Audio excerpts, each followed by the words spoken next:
This here is a Central American boa constrictor. It's actually a different color because it's a different genetic. It has different morphs of these animals. So this here, he can reach up to 8 feet. Good when he's still pretty young. So he has a lot more growing to do. They specialize in hunting rabbits, uh, rats, mice. This guy is pretty calm. He's never been, crazy. But if you run into one of these in the wild, they'll give you a good hiss. They'll open their mouth and they'll hiss at you pretty loud. And if that don't scare you, you walk a little closer, they'll actually bite you. They won't bite to hold on, but they'll strike just to get you away. They usually bite to hold on if they are trying to eat. So a lot of people think that a snake will just hold on to you and just keep it like that if they're not trying to eat you. But if they are trying to eat you, they'll hold on to you. The species here is found in Indonesia. This is called a maruke. And they're ground-dwelling lizards. You see they have very stubby arms, so climbing up trees wouldn't be too good for them. They're omnivores, so they eat meat and they eat vegetables and fruit. They get their name blue-tongued skink from their tongue because when they encounter a predator or anything, a threat, that they fling it out, don't you? You ain't gonna do it right now, but they fling it out and and it's actually pretty wide, and it kind of shocks the predator to make them think that it's something poisonous or something dangerous, so they kind of get shocked and run away. They give live birth, so this is a female here, and when she breeds, they actually give live birth like us. This here is a twist neck turtle. The twist neck turtle comes from South America.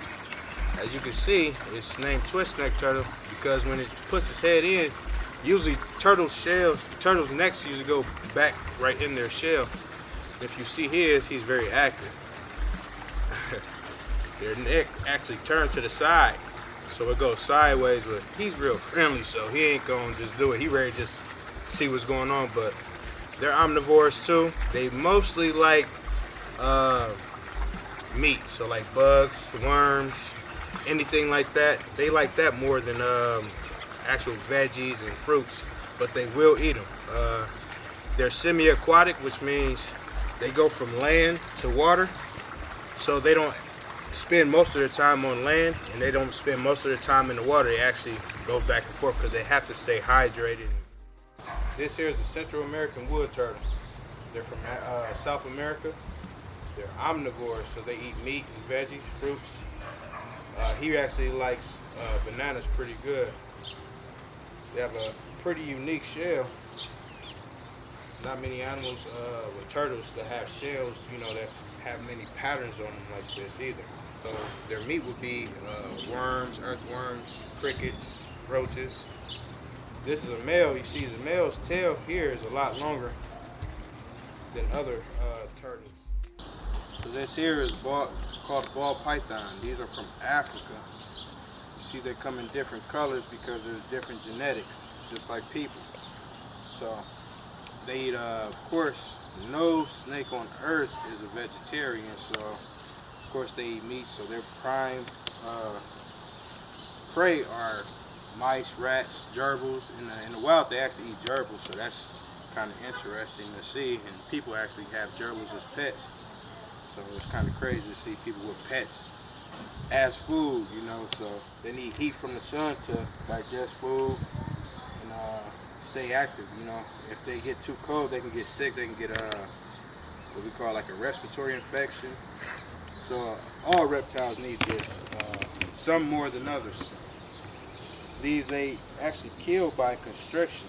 So they kill their prey by it's called constriction, but it's actually called asphyxiation because they will no longer have air to breathe in. They only expelling air instead of bringing air in. So they don't have venom, so if it was to bite me, it would just hurt. It wouldn't really do any damage.